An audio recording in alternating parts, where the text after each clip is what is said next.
queria trazer uma pergunta, assim, uma curiosidade quase pessoal, quase polêmica, entre aspas, assim.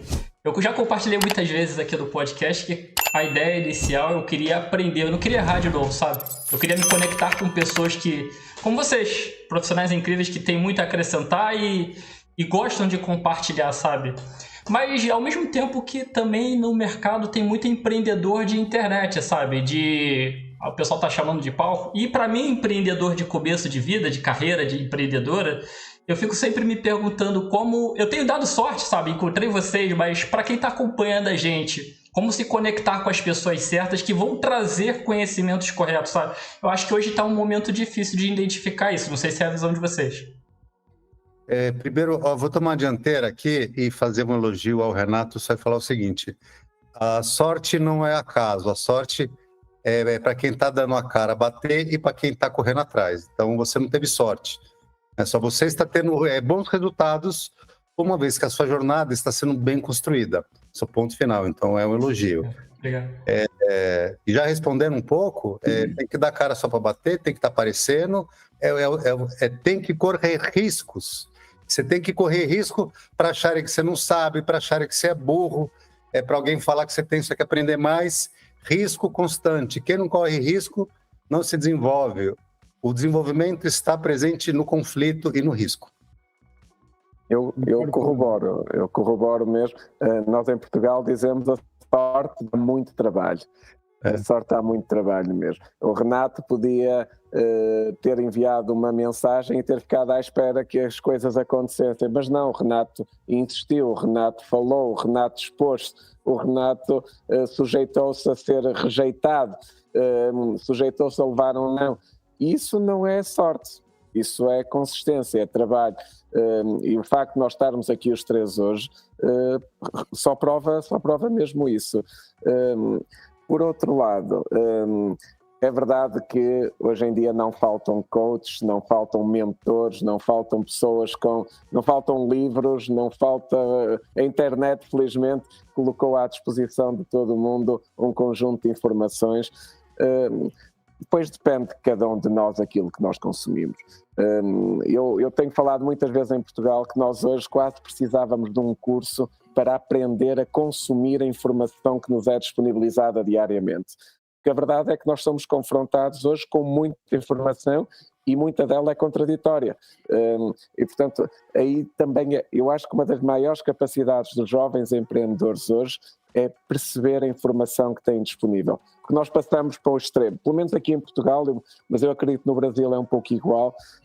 Há 30 anos a informação era de muito difícil acesso e hoje nós temos tudo disponível num segundo. E é muito difícil, eu reconheço que é um desafio enorme, e se calhar nós vamos falar mais para a frente dos desafios que nós, para o futuro, porque nós passamos do Google, dos motores de pesquisa, e já estamos na inteligência artificial, no chat GPT, portanto, onde toda a informação está ao alcance de um clique.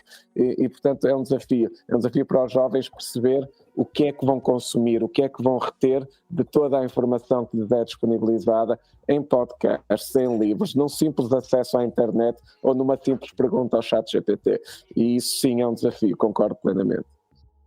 Renato, primeiramente, parabéns aí pela tua preocupação na entrega do conteúdo que você está tendo. Parece que a tua pergunta foi voltada para isso, que hoje o que nós vemos aí a internet é um lugar de todos, é um ambiente para todos.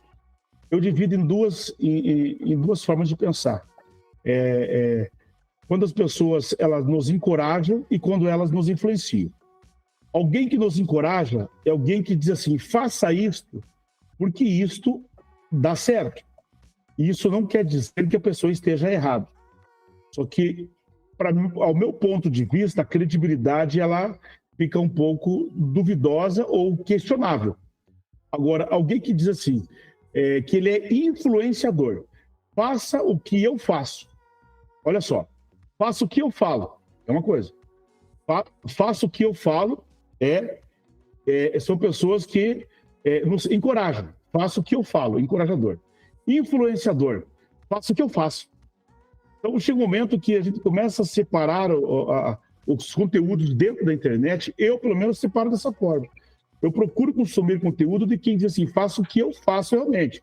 eu fiz, eu dei certo. O que eu estou passando para você não é algo que eu fui lá, li um livro, peguei meia dúzia de frases de efeito, montei minha aula e estou ensinando as pessoas. Não estou dizendo que está errado. Pode ser que isso esteja até dando certo, e tomara que esteja dando certo realmente. Mas nós temos uma gama de informação tão grande no mundo da internet hoje, para a gente ser mais assertivo e usufruir da moeda mais cara que existe, que é o tempo, é a gente procurar aprender com quem diz assim, faça o que eu realmente faço. Esse é a separação que deve ser feita no mundo da internet. Renato, a gente está falando aqui de quantidade de informação que está disponível, né?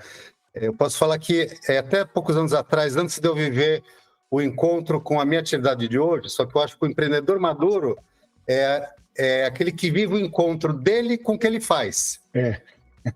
E não é algo que se busca, é algo que acontece, tá? Eu falo o seguinte, então até poucos anos atrás eu vivia aquele eterno sentimento de FOMO, Fear of Missing Out. Eu tenho que correr atrás, eu não posso acordar, eu tenho que estar vendo, porque eu sabia que eu ia ser atropelado. E eu vivi um encontro, claro, que durou décadas, né? Os nossos brilhantes empreendedores aqui, pelo jeito, só viveram isso antes que eu. Então, os parabenizo, o Oséias e o Ricardo, né? E falo o seguinte... Uma história muito forte, Fernando. Você vai contar Parabéns. aqui. A tua história é muito forte, conheço a história. Parabéns. E a gente que viveu esse encontro, nós continuamos com a angústia de empreender, mas a gente vive com tranquilidade a angústia. Né? Todo dia tem preocupação, angústia, tal, mas você está tranquilo, você está sereno. Essa é a maturidade do empreendedor. Essa é a grande chave mesmo, e que eu digo muitas vezes. Eu não me importo nada de ser a pessoa mais ou menos inteligente da sala. E sinto-me muito bem quando estou numa sala rodeado de pessoas mais inteligentes do que eu, porque eu estou continuamente a aprender. E este é um processo que eu faço com a maior...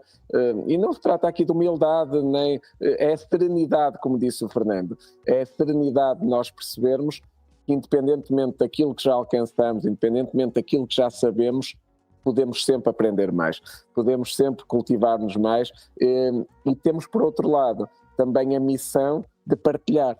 E partilhar não é só partilhar os sucessos, que muitas vezes é o que as pessoas gostam só de ouvir, é partilhar os insucessos, é partilhar as dificuldades que nós passamos e que os empreendedores passam, para aquela ponta do iceberg que é visível.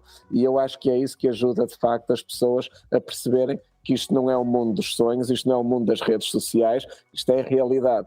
Porque há uma história por trás de cada história de sucesso, há histórias de superação, de resiliência, de dificuldades, tudo aquilo que qualquer um de nós seguramente já passou. E isso, como disse o Oséias muito bem, isso inspira, não encoraja, porque está uma realidade por trás de tudo isso.